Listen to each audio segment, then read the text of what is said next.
We set the trend in the script. Absolutely. You are, you have been, you will be under the groove.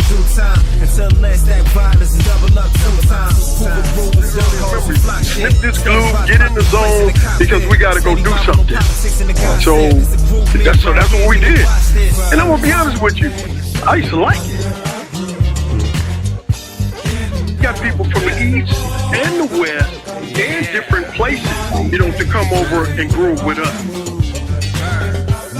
Was Hoover Groovers a part of Hoover?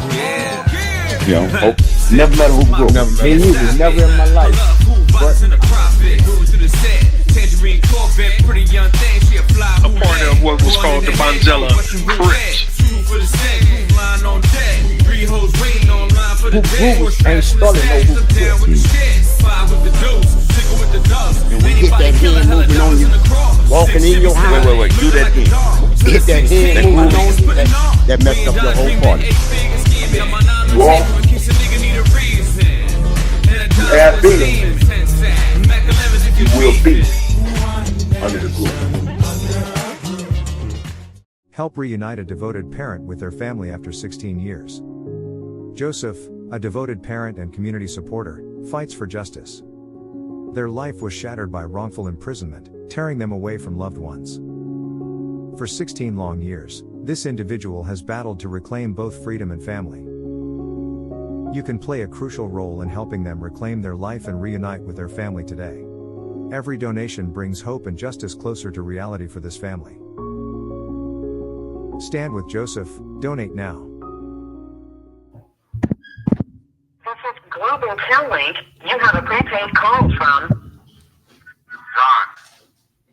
an incarcerated individual at the Pelican Bay State Prison, Crescent City, California.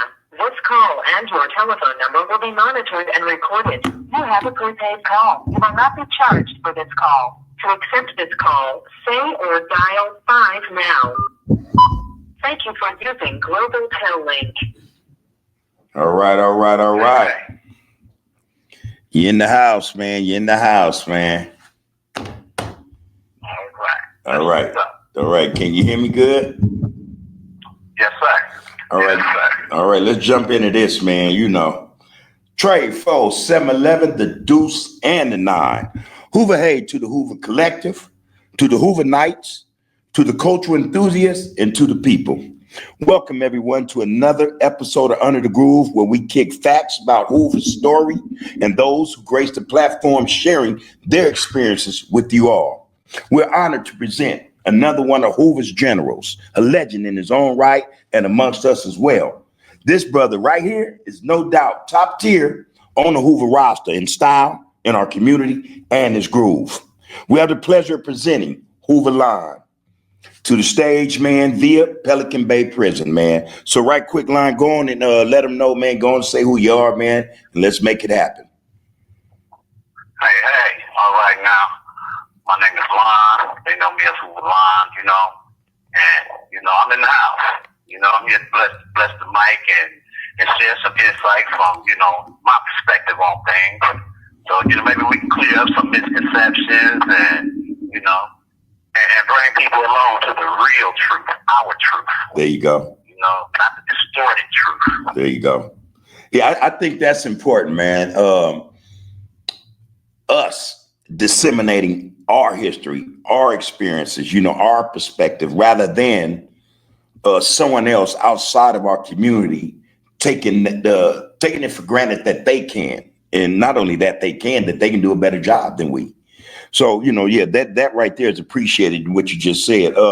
Again, man, if you want to drop something else right quick before we get started, go ahead, man, because this is your mic time. Well, I just wanted one of the things. This call and your telephone number will be monitored and recorded.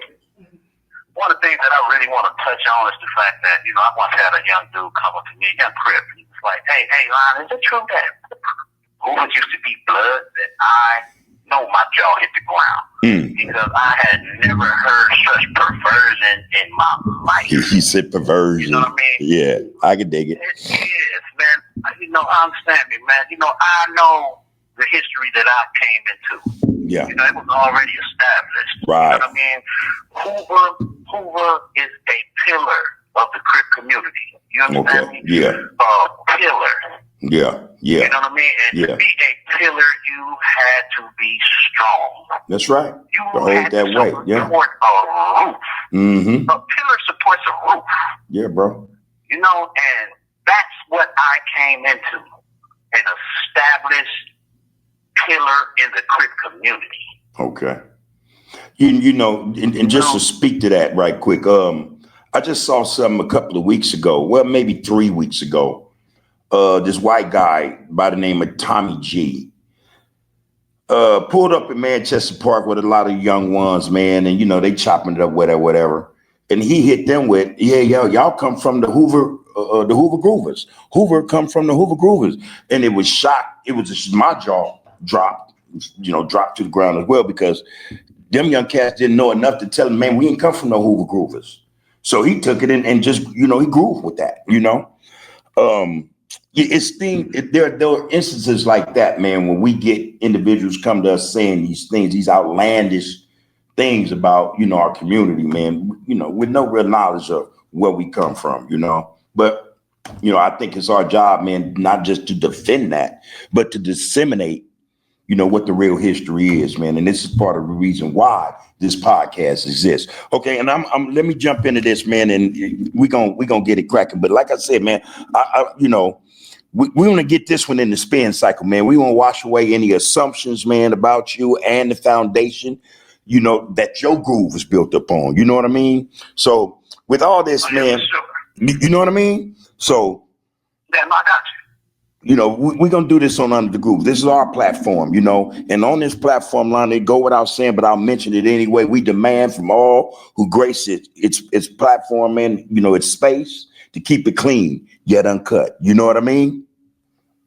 No doubt. Okay. So the Hoover story, man, it's in full effect, Lon. Let's get into this, man. I've been waiting to holler at you, man, and get you on, man, because I think that just your presence on this get down is going to, inspire or light that spark for others who may be debating whether or not this is a platform they want to come and share their perspective, if not their history, you know what I mean? And this is the place to do that at, man. Nowhere else, man. Nowhere else. But,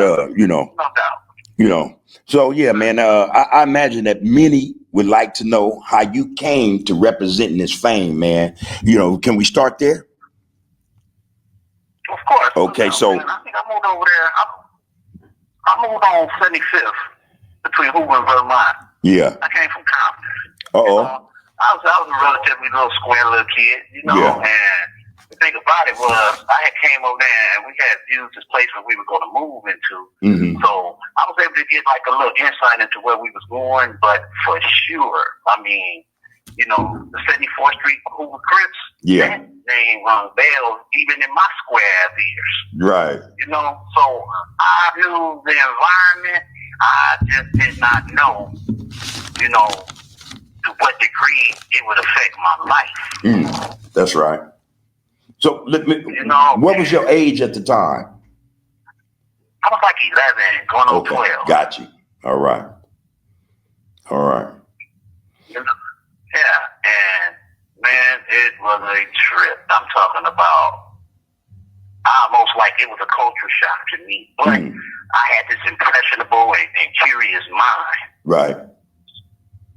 And then it was like I seen early on, it was a lot of kids that lived on the street. Yeah. I didn't know nobody at the time, but I had seen them. Right. So, I was busy with my square stuff, helping move in and get stuff situated. Right. But eventually, you know how that go. Kids come around, new kid on the block. Yeah.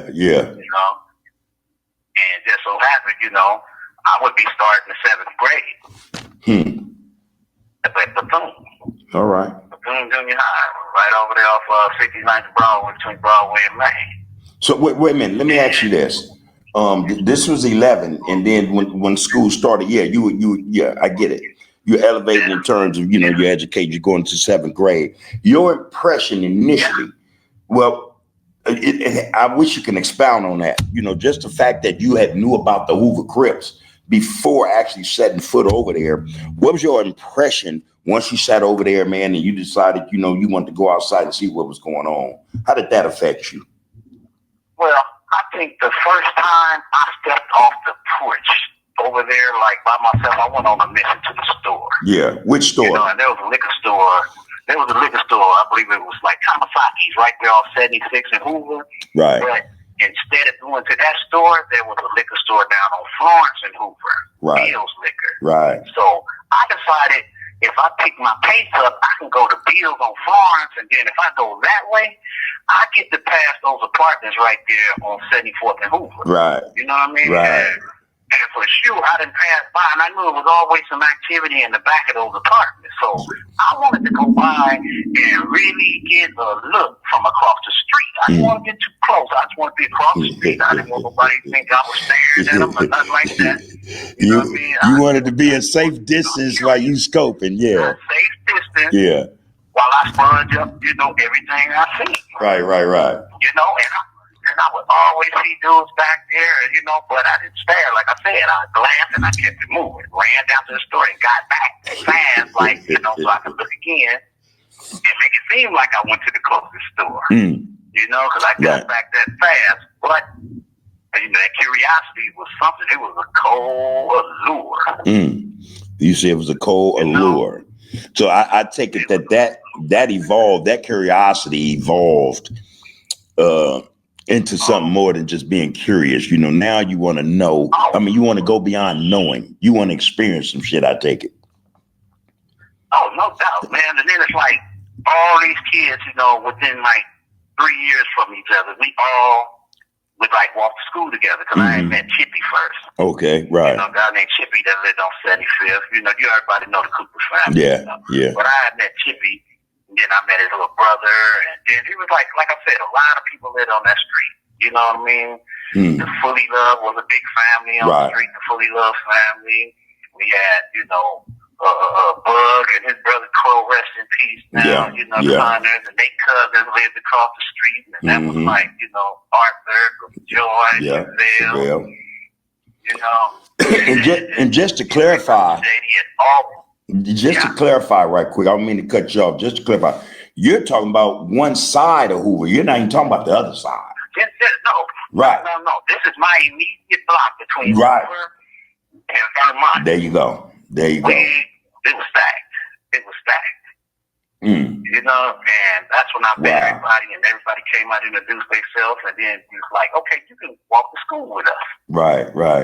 You know? And walking to school, then it's an adventure. Thus the journey begins, you know what I mean? Thus the journey begins. Okay. I'm talking about. And so what was that like? So Chip, and you know, y'all walking to school. So what was that like, man? First day, 7th grade. It was an adventure. I'm talking about never a dull moment. You gotta keep in mind, Arthur and Chippy was in the 9th. Right. They're 2 grades up, yeah. And Junebug and George. Old George. They were in the 8th. You know what I mean? And the rest of us in the 7th. Chucky 7th didn't grade. go there for it. He didn't go there. Right. Yeah, exactly. You know, but it was an adventure, man. And, you know, little did I know, you know what I mean, this was also my introduction to being indoctrinated. Share that, man. Expound upon that a little bit, man. What do you mean, so people get a better idea what you mean by indoctrinated? Well, you know, my mind, you know, it was green. You know, and the things that I was seeing, you know what I mean, and was introduced to, it was almost otherworldly from what I had been accustomed to. Right. It was almost like the end days in the Bible, like what's good is viewed as bad, and what's bad is viewed as good. Yeah. And keep in mind, everybody on this block either had relatives over here in the neighborhood, or they had, you know what I mean, they had older brothers. Right. So they were already like, you know, on the outside of the culture, but they were a part of the culture. Yeah. You know, the relations. They were ensconced in the culture. You're right. Oh yeah, no doubt. Yeah, they were no in. Doubt. Yeah. You know, I think my little brother turned one while we were living on 75th. You know what I mean? He wasn't even one yet when we moved over there, but he turned one over there. So, you know, and I had a sister, so, you know. Right. This call and your telephone number will be monitored and recorded. I'm going to say, I'm going to go home and get my sister. No, I'm going to by myself. Right. You know what I mean? And thus that began a whole another little can of worms right there. You know what I mean? I'm talking about, you know, going through the set hazing. Right. You know, I'm talking about I'm the new kid on the block. I'm at the bottom of the totem pole of everything. Right. Every pecking order within our social circle. Yeah, you the new guy. You know? Yeah. I'm the new guy. I'm the target of everything. If somebody want to make themselves feel better, him. Right. You know what I mean? Yeah. You know, so I went through that. And it was a trip. But the thing about it was, I did not falter. I didn't fold. Yeah, you didn't fold. I kept coming back. Maybe I got what they call that stuff. Got a glutton for pain. Yeah. You know, for punishment. But, yeah, I did not give up. I kept coming back. I didn't stay in the house. You know what I mean? I wanted to be off the porch. I wanted to come off the porch. I wanted to go hang out. You know, I was young, so I still had my little time. You have 60 seconds remaining. But I went through it. I kept coming around. Yeah. And eventually, you know how they go. Eventually, you get accepted because it's easier when somebody else new come around there after you. And it takes some of the attention. Take some of that pressure off. Right. Yeah, of course. You got fresh meat on the line. You know what I mean? So it's like, shit, and then me, hell, everything they do to me, I'm going to do to the dude that's over there after me. You going to pay it forward. Hey, look, they going to cut you off, man. So whenever you're ready, man, pull back up, man, and let's continue this conversation, bro. Right back. Come on. Yes, sir. All right. Hey. Yes, sir. Yeah. So, it was a good thing when new guys came around, huh? You were able to pass that forward. You know, get yours back or get yours in, you know, do what's done to you, to others. Man, look, you know, that's the one thing I learned early. It's best to give than receive. Hey, but here's the thing about the set, and I'm going to tell you, I talked to a lot of homeboys, loved ones about this to this day. We had a lot of bullies. But, of course. But, there's one thing, man, and I say this, and I say it unapologetically, man. I appreciated them. Oh, yeah. You know what I mean? Because there you go. There you go. You know, we were being prepared. Little did we know. We were being laced and prepared to deal with, you know, that type of behavior, you know, conduct from certain people or anyone for that matter. So. You know, so you were Chip, man. You met Art, you know Fudd, man. Georgia, you going to Bethune, man. And what was that like? Oh man, it was a trip. Because then I ended up with another road dog, right? Who was my age. Now Fudd was my age, but he didn't go to the school. But Wolf went to the school. Right. You know Wolf. He's really on the real thing, but you know who Wolf is. You know? So that ended up being my road dog. You know what I mean? I'm talking about lifelong, right now today. There you know go. What I mean? That's my daughter's godfather. There you go. You know? But yeah, man, everyday dude. That was my everyday road dog. You know what I mean? And it was a trip because he went to the school, but we were still young. We were green. Right. But at this time, they had just came up with a new gang had just came out over there on the east side, the East Coast Crips. Okay. Right. You know? Yeah. And I think they had like a couple of people our age that went to Bethune because most of them, you know, these are old dudes off the east side. You know? And I think the Crip originator had just got out of prison. He started that over there. And, you know, so most of their members was old dudes. I thought you had to have a full beard to be from East Coast, and that's not no disrespect to them dudes. But, right, no disrespect. They come over to the school, man, and I'm telling you, they had motor oil on their khakis. They like no cars and stuff. Yeah. You know?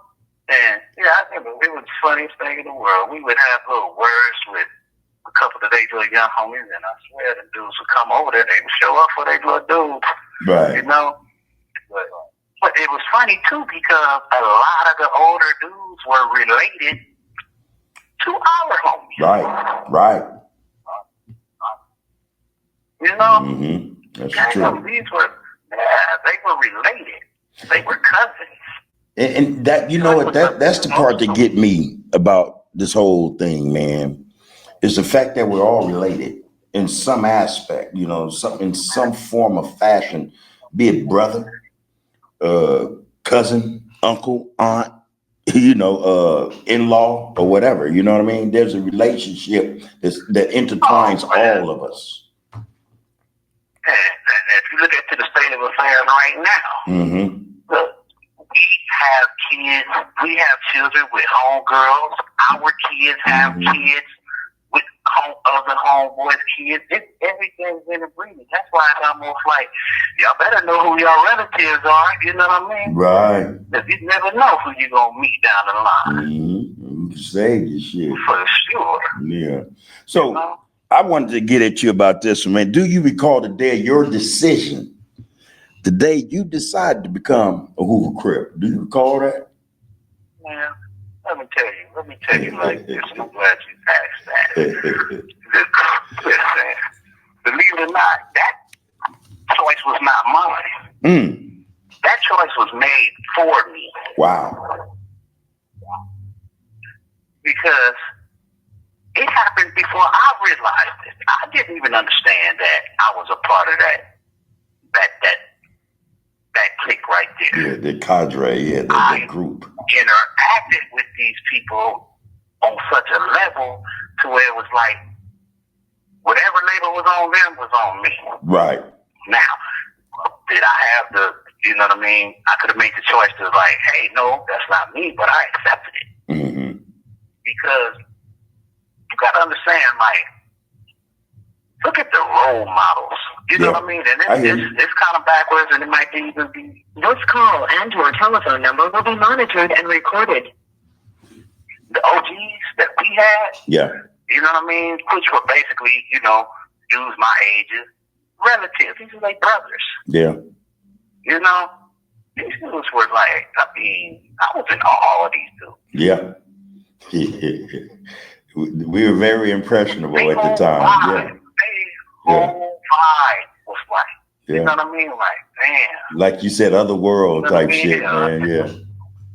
Man, listen, I didn't have no big brothers, and I would have picked any one of them to be like, you know what I mean? That's my brother. Yeah. Man. And so that just was put upon you.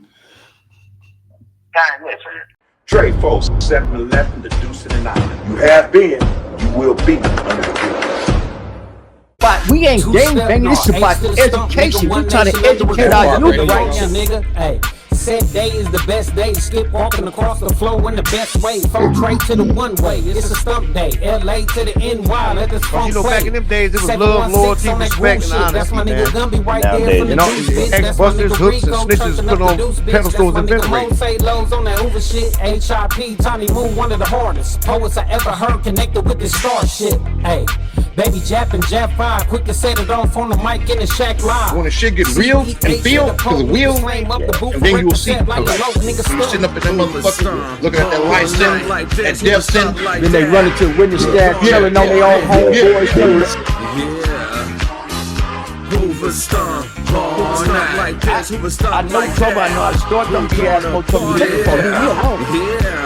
I'm a New York nigga in the Pacific Sun. I say West Side Hoover if you ask where I'm from. Finest California run, still infusing my lungs. All about my bread, I ain't leaving. Understand the end game. What's your end game? What's your purpose? Keep one in the head or I don't need a gun. I'm with Hawk on Hoover Street with a low ass jump. Hopping down Figueroa with a whole selling cunt. Grooving like this, come second to none. Grooving like Scone Young, grooving like Booker Bone. I'm bad to the bone.